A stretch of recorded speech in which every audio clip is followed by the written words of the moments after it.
This week's exciting episode of Panel of Amateurs is not brought to you by Loot Crate. Loot Crate is the #1 monthly mystery, geek, and gaming subscription box service on the internet. Loot Crate rocks, and here's why. A monthly mystery crate for pop culture fans filled with incredible and exclusive items and apparel from your favorite TV shows, movies, games, and more. Over $45 value in every crate. They've got a couple of monthly plans that you can choose from, anywhere from 1 month all the way up to 12, with the lowest value coming at 12 months for only $11.95 a month. So go to lootcrate.com today and start your subscription now. Just want to give a quick shout out to our artist, David Gibbons. Thanks for doing all the great art for Panel of Amateurs. You can check out some more of his art in games on mobile, such as The Ables, Free Point High, and Star Wars Galaxy of Heroes. Don't forget, we're still doing our 100 subscriber giveaway. Once we reach 100 YouTube subscribers, we'll be giving away a gift card to one lucky subscriber just in time for the holiday season. So don't forget to like, comment, subscribe, and share our podcast with your friends. Comment down below, subscribe on YouTube. That way we can give somebody some free money. Yeah. Who doesn't like free money? All right, everybody. Happy Voting Day Eve. Today on the show, we're going to be discussing what's in the news, the question of the week from last week, which is what superpower that you would want to have. You only got to choose one, and our spoilery Doctor Strange review. Like I said, today is the eve of voting day. Don't forget to go out and rock the vote if people are still rocking the vote. I don't know if that's MTV still a Rock thing. the Vote, 1997. Well, go ahead and rock the vote. Put your vote in. Wait, if you don't vote, you can't complain. There wasn't an election in 97. I'm so dumb. It was 96. I tried to just skip over that. Sometimes you just got to keep moving. Keep moving. Keep it going today. Don't forget to go out and vote, though, guys. It's really important. It's one of the most precious rights that we have in this country. So go out, exercise your right to vote. If you don't vote, you can't complain. And if you don't vote, you voted for the winner. Don't forget about that. Right. Yeah, that's how math works. Okay. Yeah. If you didn't vote, then you didn't say I don't want the winner, and so that you voted for the winner. Technically voted for the winner. Yeah. Hey, if you're afraid of who could win, go out and vote so that they don't. Yeah. There you go. So Peter. Also, real fast, I'm Peter. I'm Terry. Do you think they know by our voices now? I mean, the people who listen to this show on a regular. Do you think they know? Well, that's Peter, because we say it every week. But I think they know by now. Yeah, they should know by now. If you don't know who we are, there's episodes 1 through 6. Welcome to episode 7. You should go back and listen to those anyway. But then that way you can figure it out. Theme song goes here. Don't forget to put the theme song in.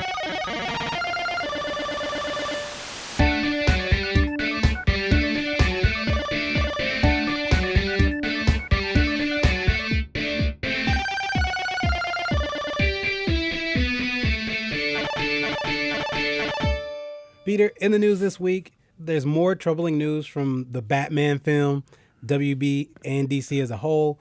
According to American Psycho author Bret Easton Ellis, he's heard from various executives that there are some serious issues with the movie's script. Bret was quoted as saying that the people he talked to were just telling me that there are serious problems with the script, and that the executives he was having dinner with were complaining about people who work on the Batman movie. And they just said, they went to the studio and said, look, the script is blank, blank, blank. Here are 30 things that are wrong with it that we can fix. And the executives said, according to Bret, we don't care. We really don't care. The amount of money we're going to make globally. I mean, 70% of the audience is not going to see this in English, and it doesn't really matter. These things that you're bringing up are flaws in the script. So I don't think global concerns play a big part in how movies and what movies are being made. So basically what they said is that they don't care about the story. Because globally no one else will care because they're not seeing it in English anyway. Does this surprise you? You know, last week we kind of talked about the money man getting in the way. Does this surprise you about coming from WB and Warner Brothers? Or the Warner Brothers in DC? Well, you know, after reading the article, and I read it during this last week when it came out, it is pretty surprising. No, well, actually, JK, I take that back. Also, I just texted with my mouth. I'm going to edit that out. Maybe not. I don't know. But it's not that surprising when you think about the Batman vs. Superman film, because the extended cut, as we talked about before, makes more sense. But the theatrical release did not make any sense to me. I mean, there were parts I was like, okay, that's cool, I get that, but overall, it was a jumbled mess. So I think they stopped caring about the story a while ago, and they're kind of just going for what kind of action can we get, how much bat cape can we get flying around, and how much money. I mean, and then it's all about the money for money sure. They can make, because they admitted that as far as us domestic fans, us U.S. fans, they don't really care about our views. Warner Brothers doesn't really care about our views on their movies, because they know that the chunk of the revenue is going to come from overseas. 70%, right? It's supposed to come from overseas. And with that, they're saying that, and really the fans who should be offended are those fans that are overseas, that Warner Brothers is basically saying they're too dumb. These people are too dumb to get it, so we don't have to give them a well thought out, a well planned movie to begin with. And I think that is, and once we get to our Doctor Strange review, I'll say that it continues to be the major difference between Warner Brothers and DC versus what Marvel, and Marvel has a parent company. They're owned by Disney, so they do have money men that say, hey, they have overlords watching over what they're doing. We need to make this much money with this movie, or we need to see this movie do this. But it just seems like Marvel cares more about the property and what they're putting out there than what we're seeing. And quotes like this don't help. Don't help Warner Brothers and DC. The view, when we said Suicide Squad, which I actually enjoyed Suicide Squad. I loved it in the theater. It was super fun. What I meant by that, my comments last week, is that we shouldn't have to get an extended. You shouldn't get to fix all of that in your DVD, because we don't count that as canon anyway. But this is troubling to me.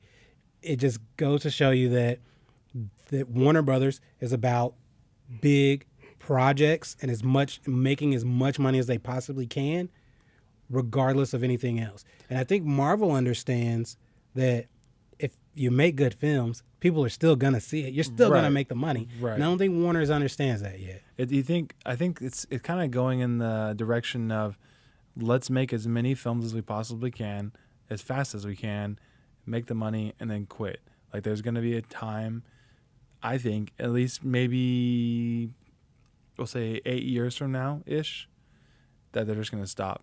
They're just going to say, we did it. We made all the movies that we wanted to make. Superhero movies? Like the DC comic movies? Yeah, the DC comic series.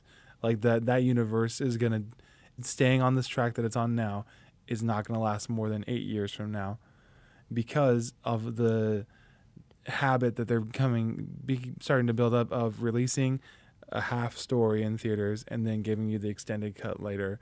I think people are going to stop accepting that. See, I think that's going to hurt Marvel as well, because the general audience don't see these as separate. They see this as one big genre. And the more bad movies that DC makes or Warner Brothers makes, the more that is going to hurt Marvel, because it will push people away from the superhero genre. It won't push people away to go, hey, just that's DC that studio film, over there. It's going to push people away and go, these movies are getting really bad. For every one good one we get, if DC is putting out 2 or 3 bad ones, then people are going to say, I'm not going to really want to waste my money on this as a whole. Okay, well, speaking about DC and then Warner Brothers, Wonder Woman trailer came out this week. The way that it looks, at least the trailer, it looks like, I'm going to use the phrase, streets ahead from where Batman and Superman was, even Suicide Squad. The cinematic quality of it. There's daylight in this movie. Yeah, there's daylight. Lots of daylight in this movie. It's like the real world or something. It's weird, man. But yeah, there's a lot in this new trailer that I think maybe they can pull this out. The Wonder Woman trailer looked phenomenal. Just from the shots of Themyscira, how it's green and lush and it looks like paradise. And then when you go back to Man's World, now not as dark as Batman versus Superman. Right, but it's still but like it's World War One film, hazy and like Industrial Revolution. shadowy, Like yes. there's like super intense smog everywhere. But we were watching that trailer together, and there's the one scene where they are invading Themyscira, and you can see just cinematically speaking, the land that the men are on has become dark, and the land that they have yet to touch is still like oasis and paradise. Paradise. Thank you. That's the word I want to use. It's still paradise. And then if they're using that kind of symbolism in the trailer, like then perhaps there is going to be a good story, because if we can already pull a story from these images, or maybe we're just trying too hard. I don't know. I mean, and it could be, do we just want it to succeed? Because especially for Wonder Woman, there are a lot of, this holds weight not only for the comic book industry, but if this movie does not succeed, will that make some of these studios right in the fact that they said, well, we really can't have a female lead in a superhero movie? Not that Wonder Woman won't be good on just all the people that worked on it on its own merits, but are we wanting it to be more successful, or hoping that it's successful? Given WB's track record of not being successful, are we hinging our hopes on the fact that, maybe they got it right this time around, the trailer looks good, and the fact that we want a Wonder Woman movie to succeed so we can get more female-led superhero movies, or more female-led heroes in this movies in this genre? Yeah, and maybe we also want to succeed to make up for Catwoman, because that already exists. It's out there. It's out there, and it is not good. I think I'm pretty sure I watched maybe 20 minutes of that movie before I turned it off. Yeah. There's only a couple films I've ever turned off as well. Usually I just fall asleep, but I made the conscious choice to turn it off. But it was so bad. Like, maybe we're really wanting Wonder Woman to succeed to make up for that and open the doors, like you said, for more female superheroes in the future. And personally, for me, growing up, a huge Superman fan, and I would say that although I read all of the different comic companies, Image and DC and Marvel, I didn't limit myself to just one particular brand, but I gravitated, because Superman was my favorite character, I gravitated more towards Batman books or Justice League books.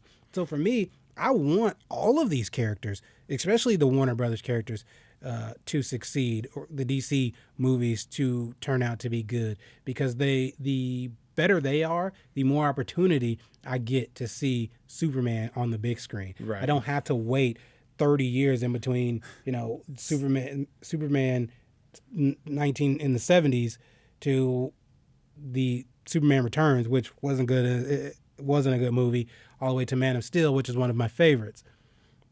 I don't have to wait as long because they're not afraid to put this on screen for fear of losing that money. So I want them to be successful. And for DC, I mean, if you think about it, they have the three most iconic superheroes in the world. Yeah. You can go Superman, to definitely any number country one. and people will recognize that S emblem Or the bat symbol. or the bat symbol, or know who Wonder Woman is. I mean, they have the three most iconic characters in the world. Putting Batman to talk money, putting Batman and Superman on the screen together should have been an easy $1 billion. Right. Should have been an easy $1 billion for them. But after that first week, When everybody when everybody said, realized what the heck is going on? you could see ticket sales plummet. Because, that first week, the trailers, even though the most of the trailers were bad, the names of those characters put people in the seats. But it was after that people stopped showing up because they realized how bad of a movie it is. Right. So they can think that globally they're going to make this a ton of money, but people are going to go see a Batman film, and if it turns out that it is not very good, They'll tell. Word of mouth spreads word of fast. mouth spreads very quickly, and people will stop going to the theaters to see it. And then they won't even purchase your DVD later on because they heard it's a bad movie. Maybe they'll rent it from Redbox or they'll get it from their local family video that exists outside of Springfield. When you're marketing this movie, you're going to get Ben Affleck, who's going to market his butt off for this movie. Problem with that is the people who already think Batman versus Superman was a bad movie, they're going to go, wait, well, that movie was bad. Am I really going to go see this? Yeah. So if you're already the stories are already out that you're not doing a very good job, you may not even make the money you think you're going to make. All in all, I would still say, even before seeing Wonder Woman, I'm going to say that everyone should go out and see it. The trailer looked great. I'm excited for it. They've already got my money. This is just my time to complain about it. It's kind of like voting. You know, I'm paying my money to go see it. I feel like I should get to say something about it. So if you go vote tomorrow, then you'll get to complain. And if you don't vote, then you don't really have anything to say. Or like Peter said, you voted for the person who won. So hopefully that's who you wanted.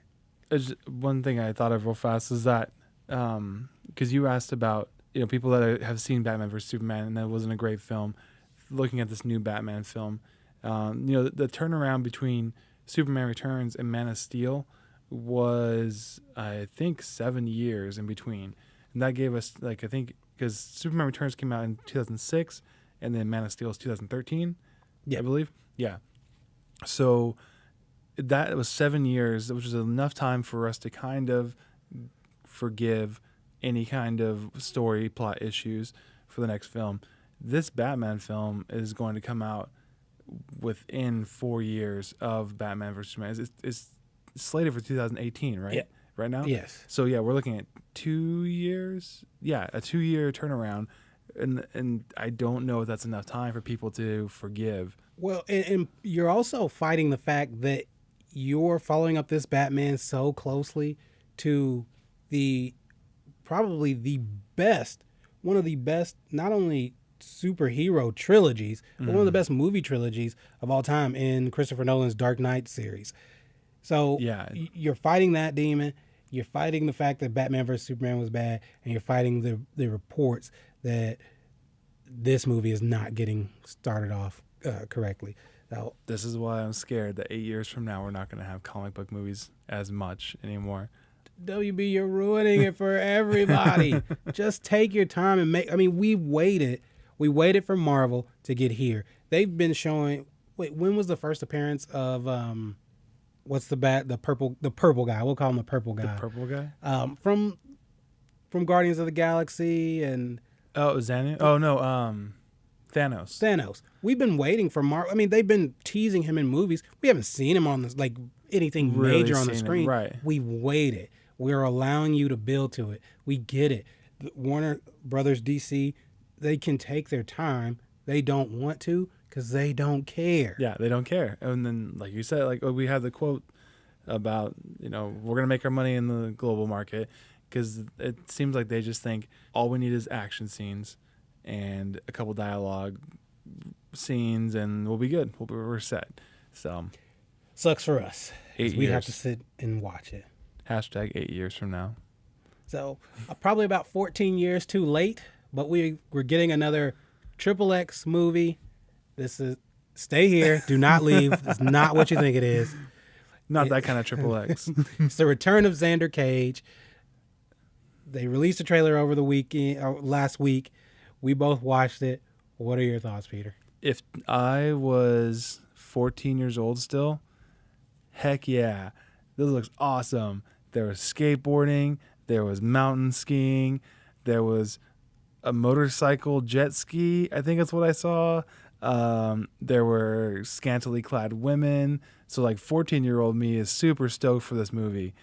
But 29-year-old me says, this film looks like crap. This looks like one of those films where all of the story is in the trailer.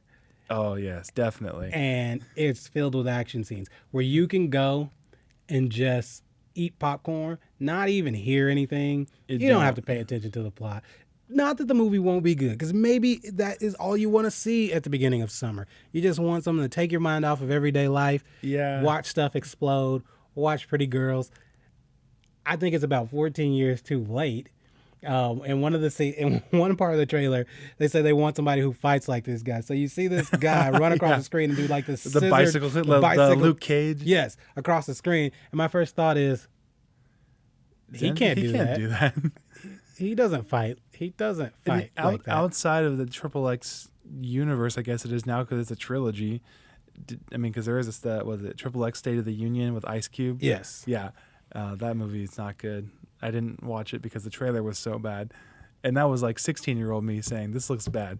But the point is, Vin Diesel, he's what, like 48, 50-ish now? Like just outside the film franchise, he's an older guy. So, I mean, I know we have Hugh Jackman doing Wolverine stuff still, but he's on wires being thrown around. So, you know what this really reminded me of is if you don't tell me what this movie is, and you throw in another car or two, it looks like a Fast and the Furious sequel where they just follow Vin Diesel's character. Yeah, they're just, well, he took off and he did some stuff, but it's cool. We'll get the cars. We're good. Like, that's really what it is. And listen, it goes back to money. Vin is about getting a payday.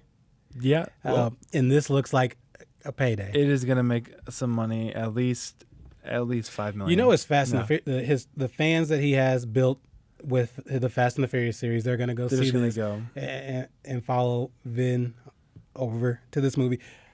I'd rather him do stuff like this than the last Witch Hunter, whatever that was. I'd actually prefer him to do stuff like this than have to go see him in movies like that. So, if this will stop Vin from doing the last Witch Hunter, if this does well, you know what's coming next, right? If this movie does well, we're getting another Riddick. Oh, I think we're going to get another Riddick anyway.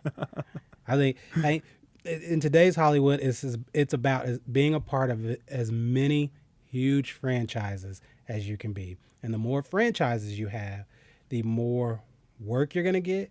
And like we talked about in another episode, you do this one, you get the money to do your passion project. Yep. Speaking of passion projects, did you hear that Johnny Depp is going to be in Fantastic Beasts and Where to Find Them? It's all over the internet. People were, combing through the internet pictures of his hairstyle to figure out which character he's going to be playing. So there is some controversy about it, though, with his recent legal troubles between he and his, I believe it's his ex-girlfriend or wife. Some of that stuff. His spousal unit. Yes. People are complaining about the movie being overshadowed by his domestic problems and his legal problems. No, I don't think that's right at all. Like, I mean, I know people are saying that, but this film is geared towards kids, I think. And because of that, like, the kids don't care. Like, they don't read the tabloids in the aisle at Walmart, like when their mom's checking out. Well, Peter, I'm gonna have to stop you there because all of these movies are geared towards kids, but we spend an hour and a half a week talking about them. So what are you talking about, man? At the same time, they're not geared. I'm not a child. People like us. Wait, XXX is definitely not a kid's movie. It is not. It is not geared towards kids. It is like a tween movie. It's not a kid movie. But what I'm saying is all of these movies are geared towards a younger audience. Yeah.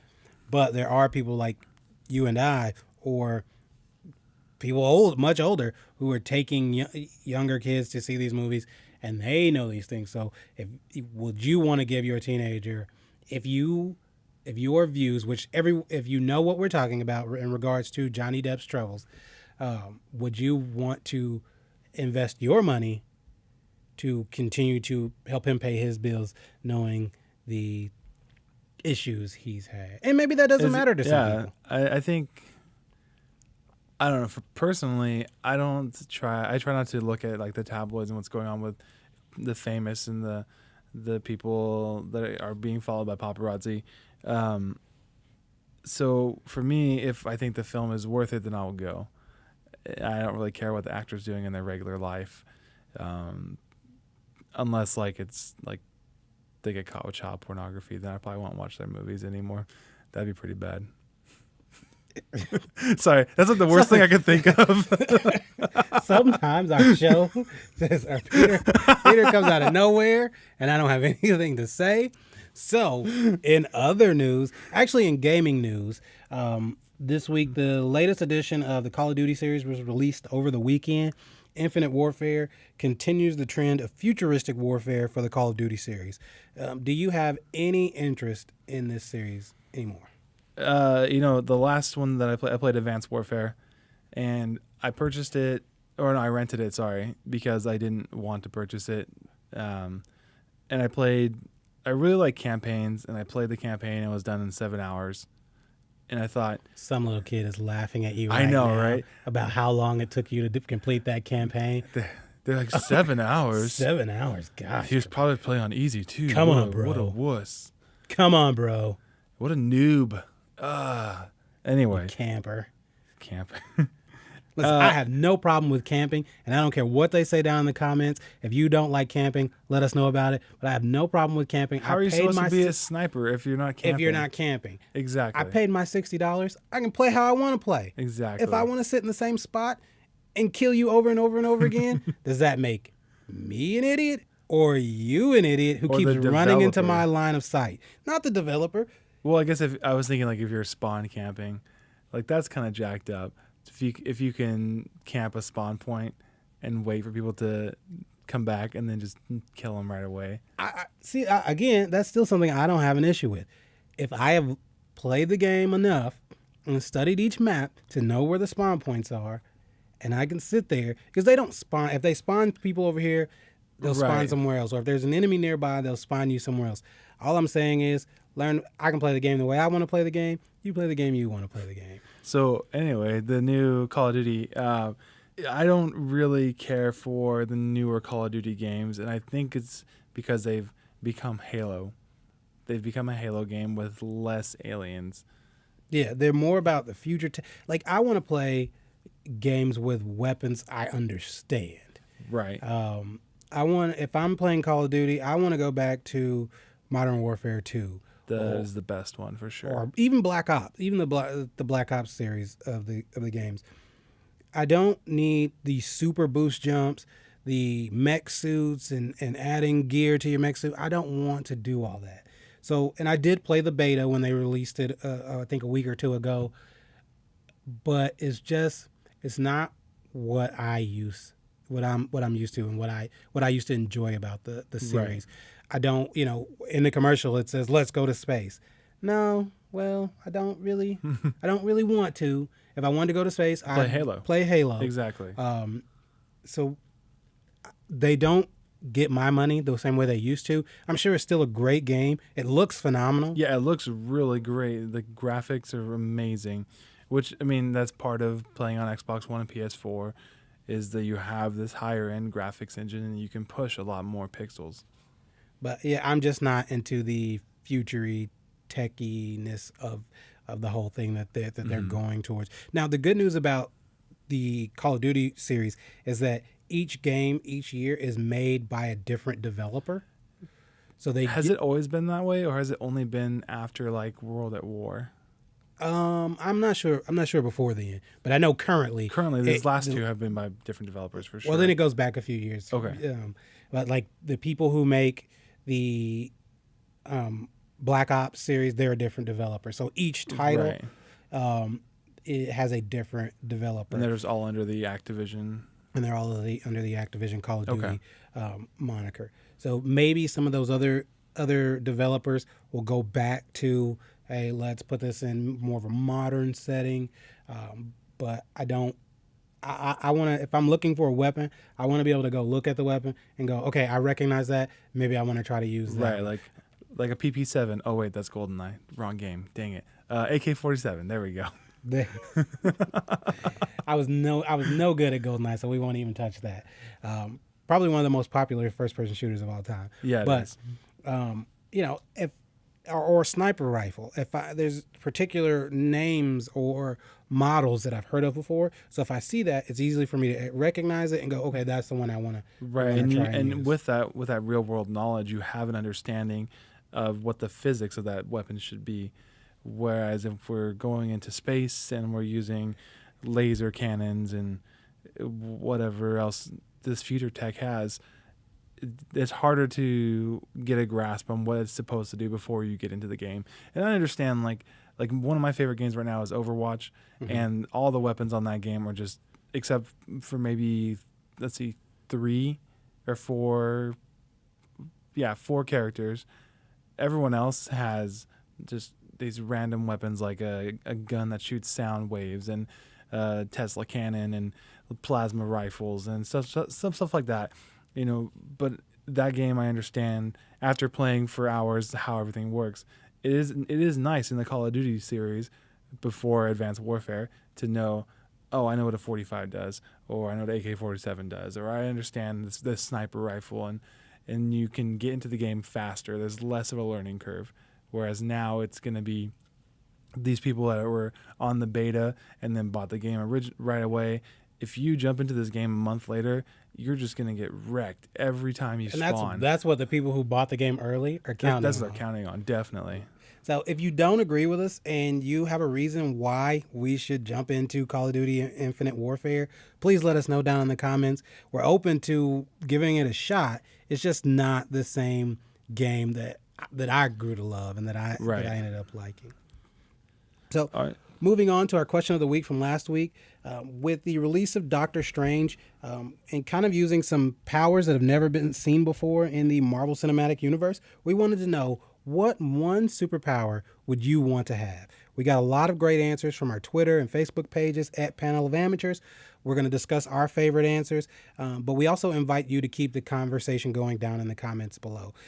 Continue to let us know what your favorite superpowers are. If you disagree with the ones that we come up with, if you disagree with the ones that some of our fans come up with, let us know down in the comments. But like I said, we're going to go ahead and discuss our favorites and then let you know what Peter and I would choose for our one superpower. One, that's all we get. One.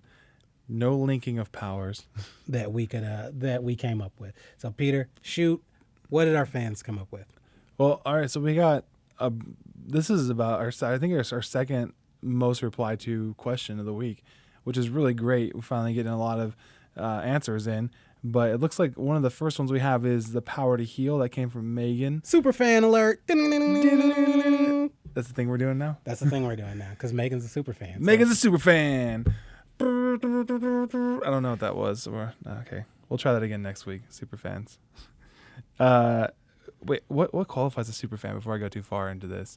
Someone who comments like every week and watches every single week. If you are a super fan and we're not aware of it, make yourself known. Yeah. Yeah. Don't just let Megan steal all the glory. If you want a shout out, let us comment, subscribe, share. Let us know, and you'll be the super fan. Because maybe when we give away that gift card, it might just go to a super fan. Yeah, we say random, but let's be real here. If you're a super fan, we'll put your name in twice. I don't know. We'll figure it out. All right. So superfan Megan says the power to heal. That was it. Just the power to heal. No explanation. No explanation. All right. Well, along with this question of the week, there was an article released on Top 10. It's a website called The Top 10s where they basically compile a list of top 10s. And some of the ones that are on this list are also on the list that we got from our fans and from the ones that we came up with. So I think the power to heal is on there. It's actually number 8 on this list. What do you do with that? Do you heal anything? Just say, yeah. Is it like, can you fix, like, is my the leg of my table breaks? Can you heal that? Well, it runs and with everyone, even the ones we came up with. There are pros and cons. Yeah. But if you have the power to heal, does that mean you can prevent death from here on out? I think is there a limit to your I think the power? healing superpower, I always think of the Green Mile when I think of the healing superpower, and like how much it takes out of him to heal somebody. Yeah. And he spits out all the bugs or whatever, but like physically it just destroys him. So like there's always a pro and a con too.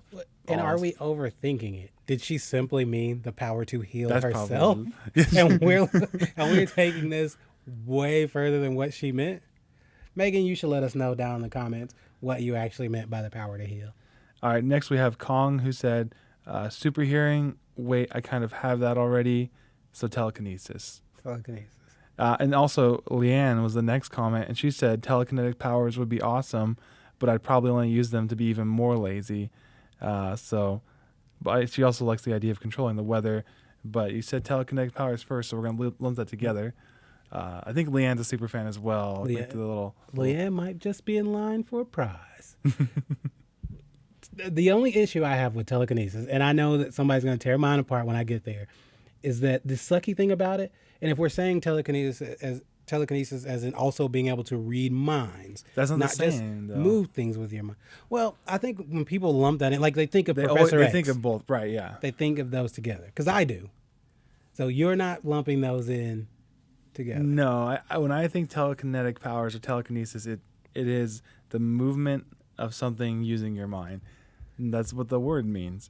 So, I mean, I guess you can argue that mind control is moving the electric synapses in your brain to do something, and you can lump it in that way. However, I feel like mind control or mind reading is different from telekinesis. Just by the nature of the word. That is number 2 on the top 10s of superpowers list. So people pretty much think the same or want the same type of powers. Yeah, and then going off of that, people want the same kind of powers. We have Quillen, who said, "I choose the power to heal human, plant, and animal." So there we go, another person that would want to heal, and a little more specific on what they would want to heal. We have Jefferson, who says he would like the ability to perfectly reheat food with his mind. I think that goes into telekinetic powers as well. Can you imagine if you were actually in the Marvel universe and what like Professor X would say when he showed up at your door? It was like, show me what you can do. And he was like, oh, see that cold pizza over there? And you microwave. It's warm. Do you think you still get an invite to the Xavier School for the Gifted? Or he just goes, yeah, so I'm going to go now. Yeah, I don't think anyone's going to be attacking you, so we don't really need to protect you. You might want to work at a McDonald's because you can reheat that food perfectly. I mean, you could while working at McDonald's, start your own. You could start a service where people were running behind and they needed their food reheated. Is it instantaneous, though? That's the question. Or is it just like a microwave where it has to be like 2 minutes of you thinking about reheating this food? Jefferson, you got to let us know how your power works. Jefferson, you got to let us know how your power works. All right. We have Austin, who said super speed like the Flash, because with that I could get so much done and also could time travel because of how fast you can move. See, he threw one in there that kind of stole another one. He did, yeah. But we'll let that slide. I thought about that. Like, can you go fast enough backwards to go back in time? And that theory says that basically that time is always existing. Like the past is always existing, and the present is always existing, and the future is always existing, and that's like how you can move between for time travel. I don't know. Can you? How fast? I mean, how fast do you have to run? And I'm sure there's a video out there where somebody explains how time travel would work with the Flash or super speed. But is it? I feel like you could only go in the future, to though. Move fast enough to time travel in any direction. I mean, I'm not a scientist. I just play one on TV, but I would say no. There is a scientist out there somewhere who is listening to this show. We need to know. Would it be scientifically possible, not humanly possible, but scientifically possible, is speed the catalyst? The key or the catalyst for time travel. For time travel. I mean, because Marty and the Doc, they didn't have to go at super speed. Just 88 miles an hour. 88 miles an hour. Do you ever drive your car and try to get it up to 88 and see what happens? Only when I was in California, because the speed limit. In a lightning storm? Not in a lightning storm, no. With a lightning rod tied to the top of your car? Try and let us know what We'll happens. try that. See what happens.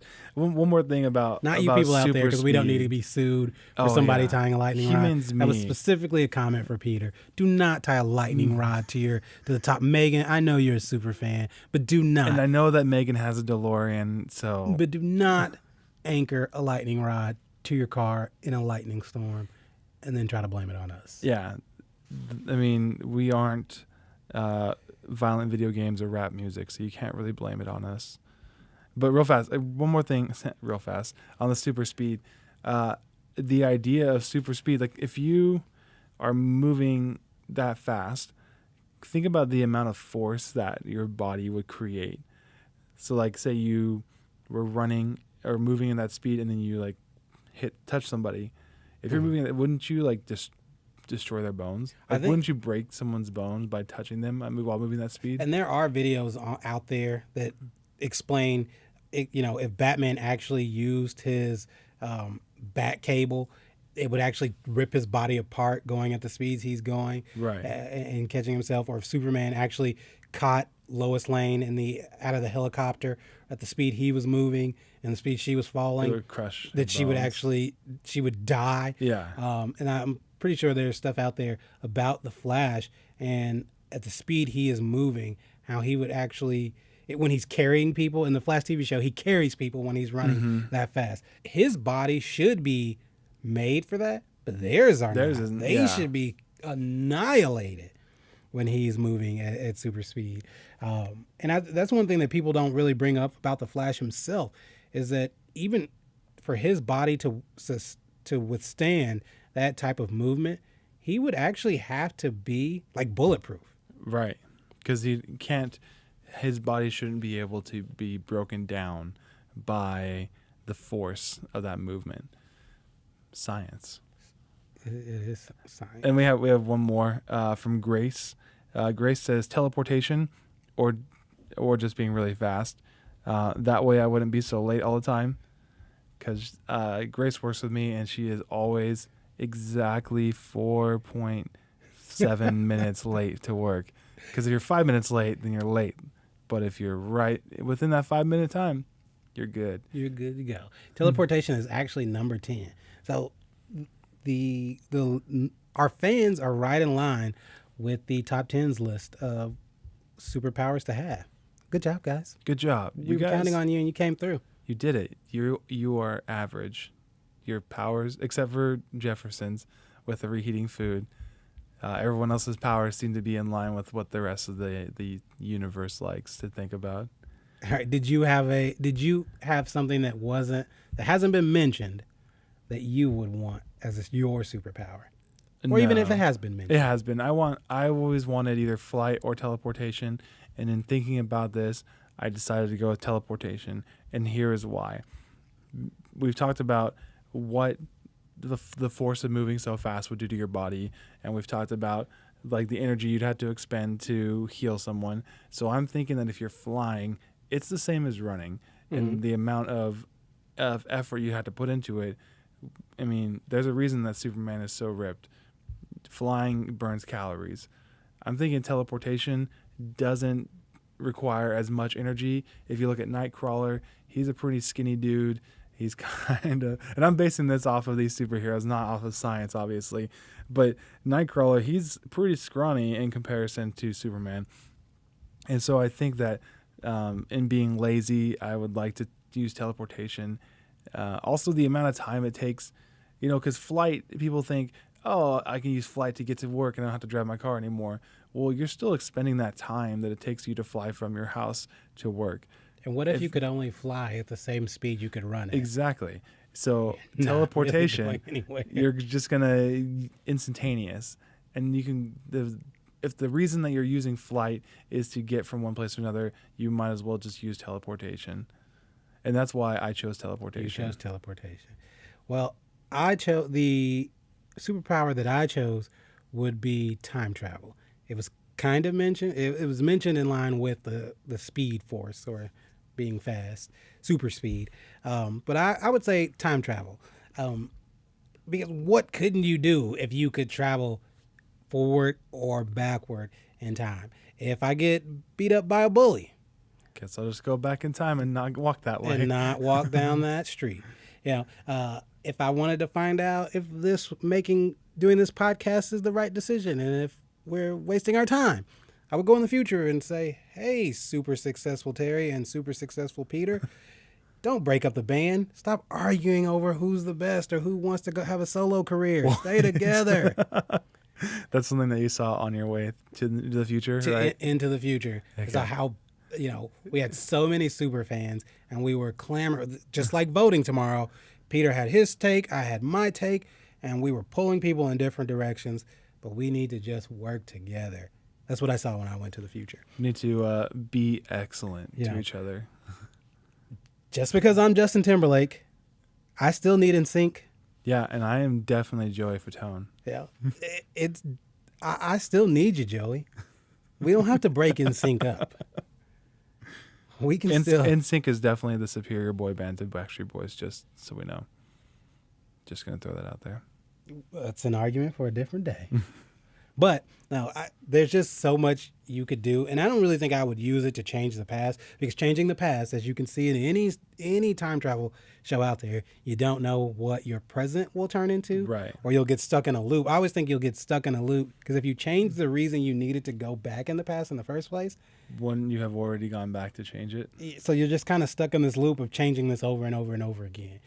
I would do more of... Real fast on that thought. If you're stuck in the loop, are you conscious about the loop the whole time? Like, is it Groundhog Day? Like, where you're living the same day over and over again? Well, and spoiler alert, we'll talk about that when we get to Doctor Strange, because that is a big part of...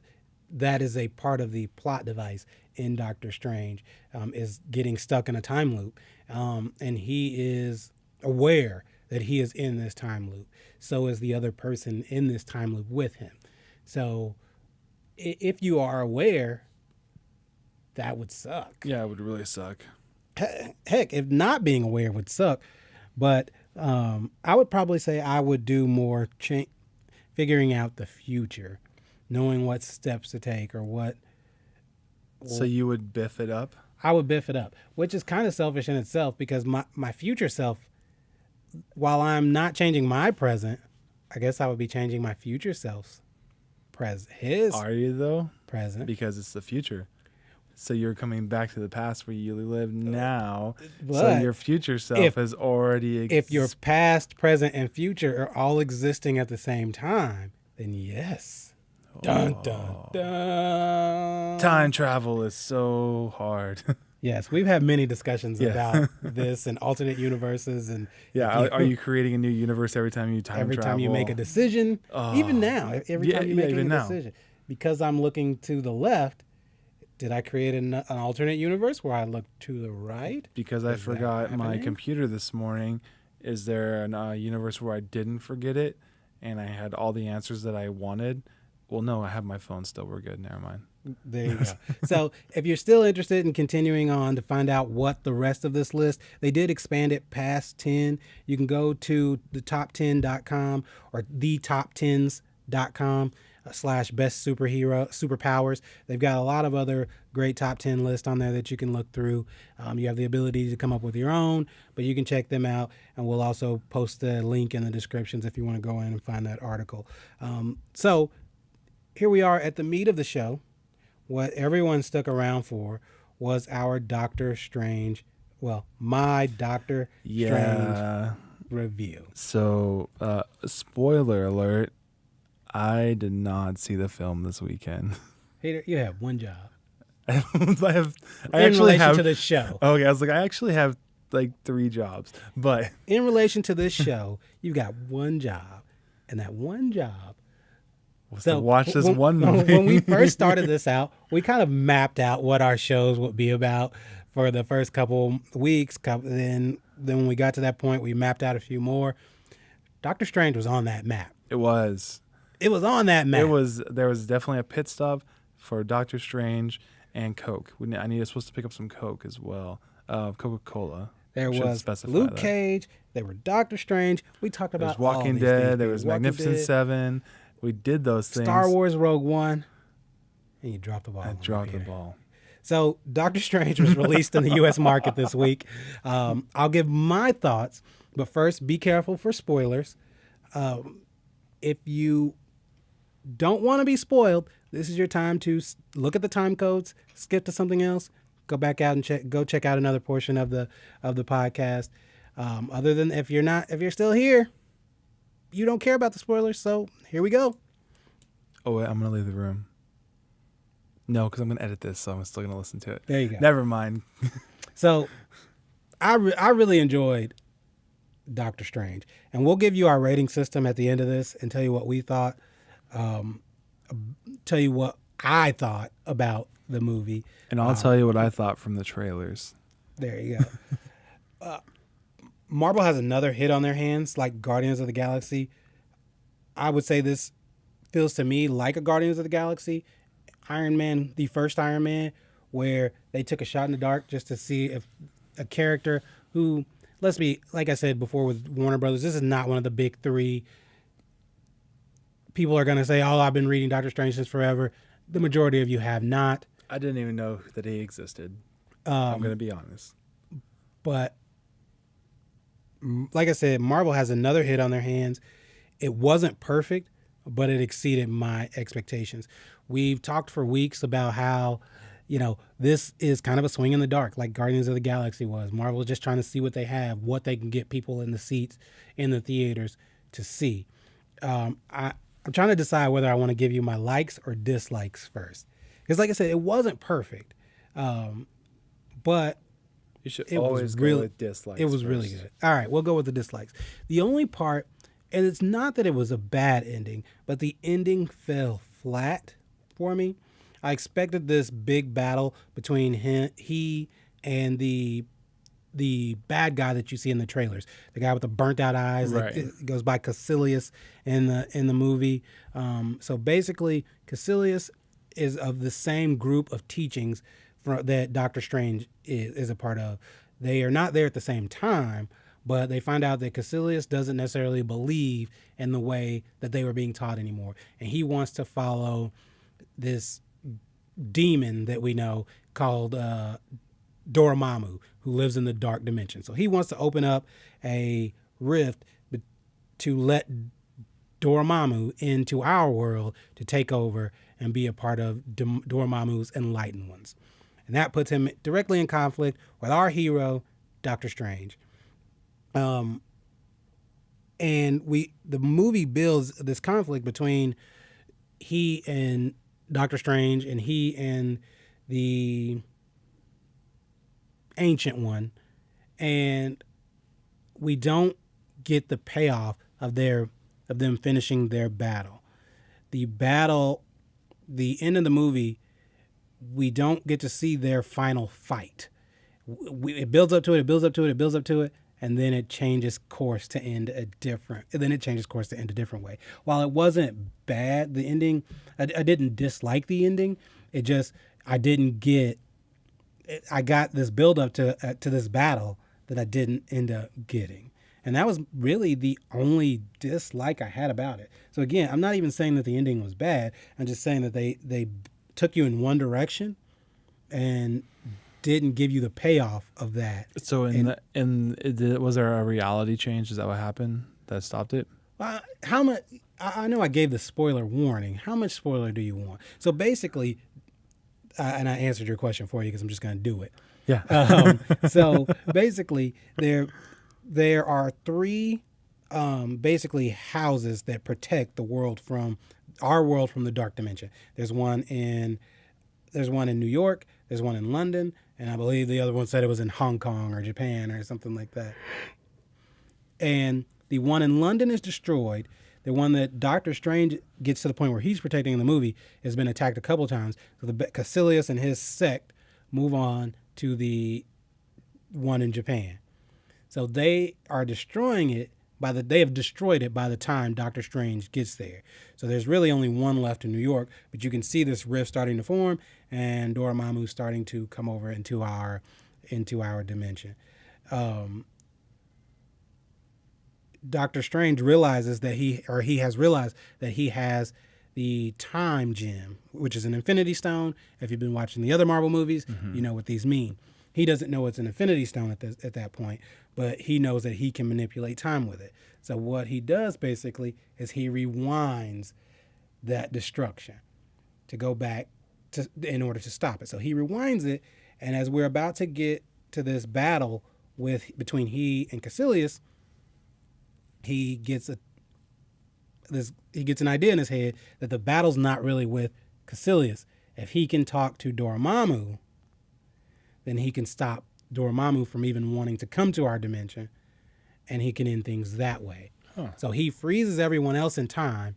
He travels to the dark dimension where he basically tricks Dormammu into a time loop, like we talked about. Right. Where they're in this time loop over and over and over again, and we get to watch Dormammu kill Doctor Strange in about 20 different ways, until the point where Dormammu is so annoyed by this happening over and over and over again that he makes a deal with Doctor Strange in order to not destroy. That's pretty cool. I'm still gonna see it. So that was, like I said, the movie was spectacular. The ending just fell flat because I was waiting for this battle between he and Caecilius that never really came. This final battle. They did have they had their initial battle, and then as movies should go, there's the initial battle, and then there's the battle at the end where the good guy finally triumphs over the bad guy. And we didn't get that with those two. Now, what I liked about the movie, and there's a lot, so I probably won't be able to get to it all, but I did like that they got right into the origin story. They didn't linger on about his life prior to it. They set up the fact that he was kind of a cocky surgeon. He was full of himself. He was really smart. But, he was all about his results and not saving lives. He didn't want to mess up his reputation by going into the ER and working and possibly losing someone, because his reputation was built on the fact that he was the best and he didn't lose people. So he only took certain cases, certain high profile cases. They got right into that. I'd probably say 10 minutes into the movie, he's had his accident where his hands are messed up, and now he's on to trying to find the Ancient One to discover a way to heal his hands. The visuals, going into the dark dimension and the way they portrayed that, imagery was beautiful.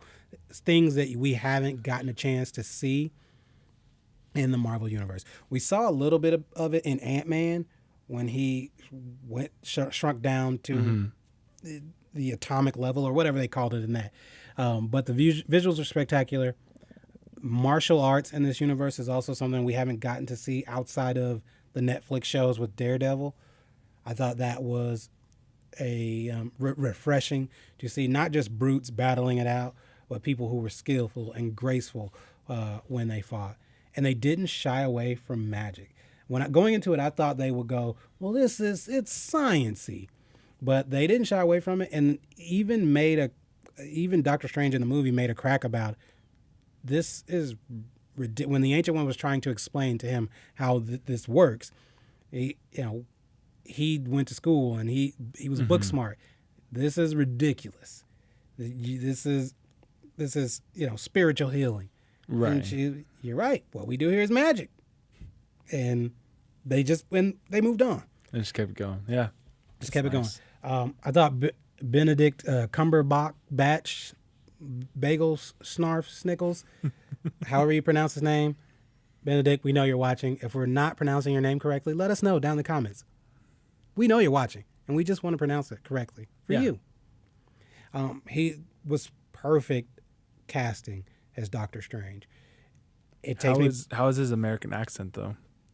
There were times, the small parts of the movie where you could see it when it started to wane. So he's not Kevin Costner in was it Robin Hood? No. Yeah. But his casting as Doctor Strange is akin to the casting of Robert Downey Jr. as Iron Man, where it is so perfect that there were points where I forgot that I didn't think about him having an English accent. Right. You didn't think about that. You didn't think this is Benedict Cumberbatch.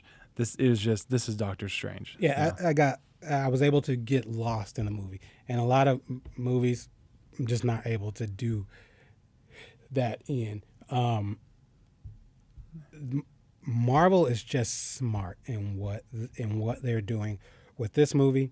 This movie set up the future of the Marvel universe. If you enjoy the Marvel universe, this is a movie you want to see because they set up so many possibilities with alternate universes, alternate dimensions, that the possibilities of this universe are beyond even what we can imagine right now.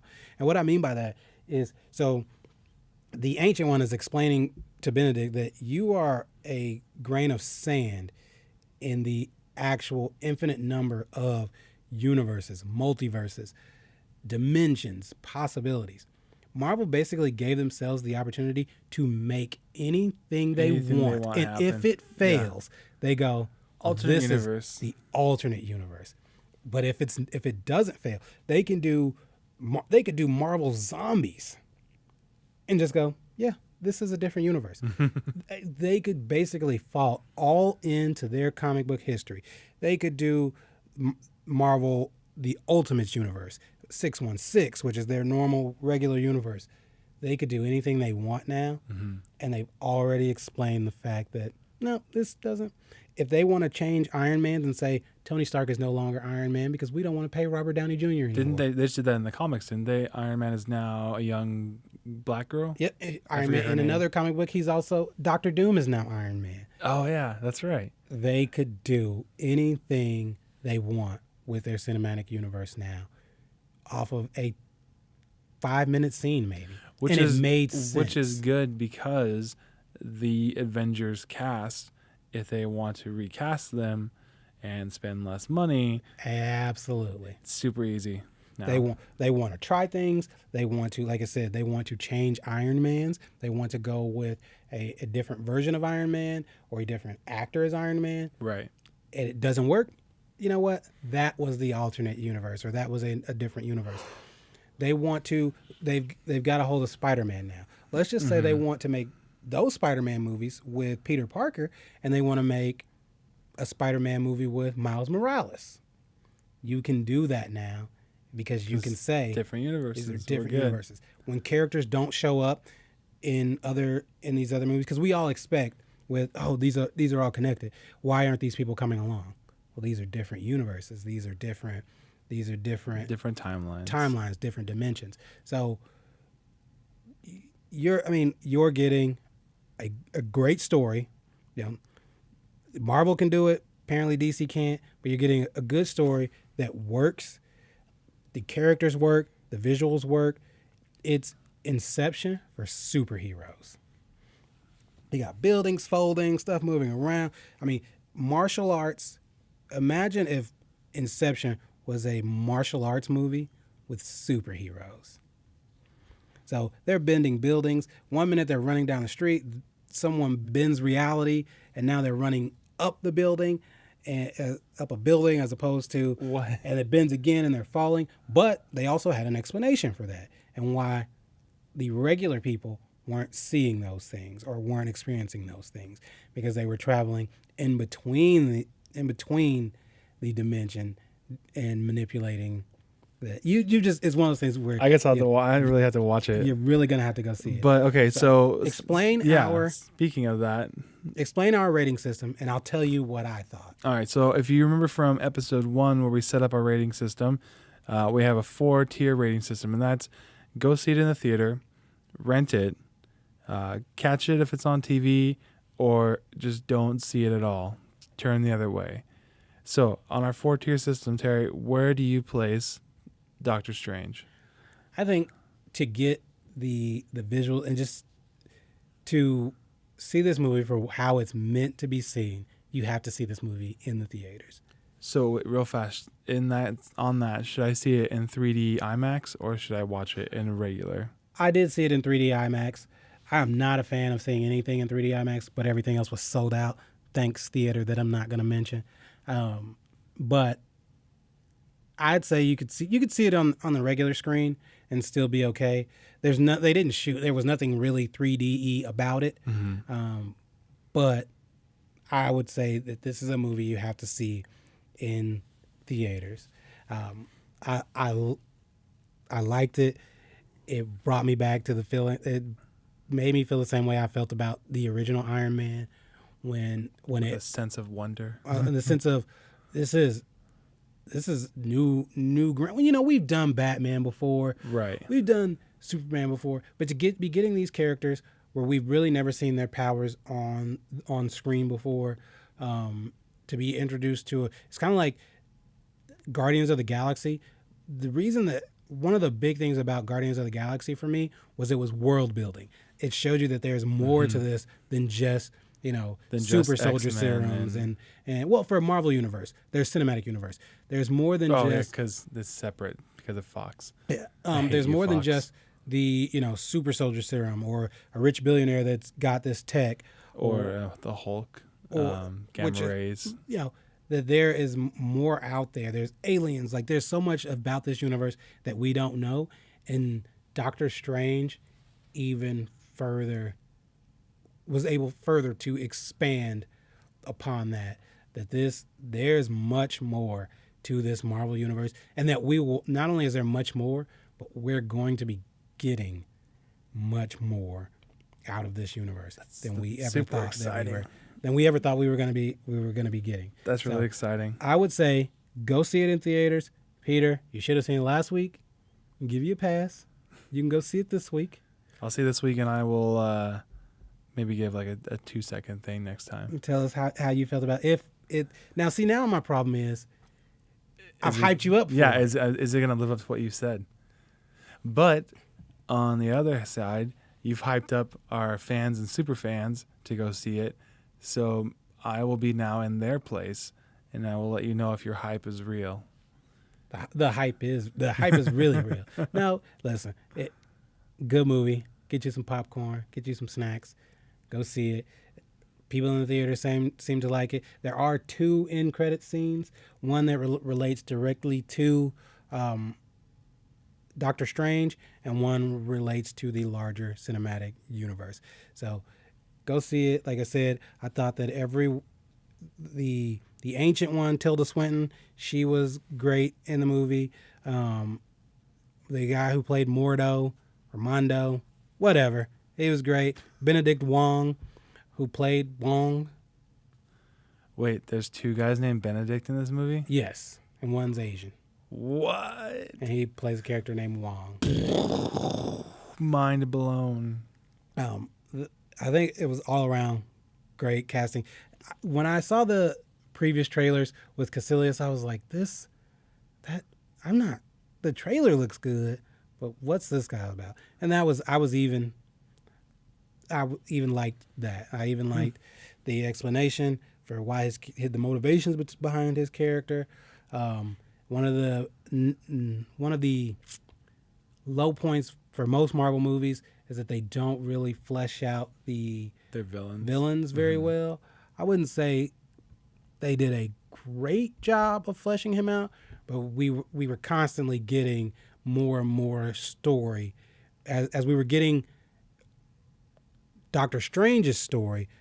They were also giving us Caecilius' story, because a big part of training Doctor Strange for the Ancient One was not having another pupil follow the footsteps of Caecilius. So we were getting that in line with Doctor Strange's with his training. That's Therefore, a cool way we were getting more and more information about that villain as we went through the story. So you got to check it out. Let us know if you've already seen Doctor Strange. Let us know down in the comments what you thought. Once again, don't forget to like, share, and subscribe our videos, our podcast. We're also now on SoundCloud, so you can go there, continue to download, and share our videos from there. Don't forget, once again, we are still running our subscriber giveaway. Once we get to 100 YouTube subscribers, we'll be giving away a gift card to one lucky subscriber just in time for the holiday season. You can go out and get your brand stinking new refurbished or reproductioned NES Classic. I was like refurbished. No, yeah, they're totally different. Now, I'm going to be honest with you. Yeah. You probably won't be able to get an NES Classic with it, but you'll be able to go towards an NES. Yeah, we will give you some money towards your NES Classic. That you can go out and do that. And speaking of the NES Classic, that does come out this week on November 11th. It's going to be like $60 though, which really it's like buying one game. Now, like say if you're going to buy a new release for like PS4 or Xbox One, those are $60. But the NES Classic that's coming out is going to be $60 as well. But it's preloaded with 30 emulated games. Do you need to pay a subscription service to play it online? No, there is no online. There is no online. Not that I know of, at least. That's the thing I hate about these like Call of Duty. I used to love playing it online, but now you have to pay a subscription service to get on the PlayStation Network and play it. Oh, yeah. I'm out on that. Anyway, that leads us to the question of the week. Okay, I'm not going to do that next week. No. That was horrible. The crazy thing about that is we can make our own sounds, but we are choosing this week to just see how it works. Yeah. And just when I say make our own sounds, I mean electronically. Like I can go in and make some really good like trumpets or whatever. But we want to see if you guys with our mouth. How do you guys feel about that? Anyway, let us know in the comments. Question of the week, Peter. The question for next week is going to be, we're basing it off of this Nintendo Classic coming out. What is the best NES game or Nintendo Entertainment System game? So we're talking from 1985 when the first one came out to, I believe, like 93 is when they stopped producing for the NES because the SNES had taken over at that point. So you have a good almost 10 years, 8 years worth of production to choose from. A lot of great games came out for the NES. But what was your favorite, not favorite, but what do you think is the best NES game between 1985 and 93-ish? So let us know down in the comments below if you're on YouTube, or let us know on Twitter at Panel of Amateurs, or on our Facebook page, also Panel of Amateurs. If you're not already following us there, Facebook, Twitter, or here on YouTube, go ahead and click subscribe, or find us on Facebook at Panel of Amateurs, and you can follow us there, or just follow us at Panel of Amateurs on Twitter as well. All right, Terry, well, it's been a really great episode, and I look forward to watching Doctor Strange this week so that I do not fail the podcast.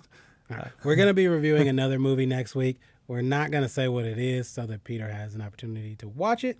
We are going to review it, and it's going to be great. Maybe. I'm not sure. The trailer looks fun. But thanks for joining us today, and we'll see you next time. Thanks for tuning in. I'm Terry. And I'm Peter. We'll see you next week.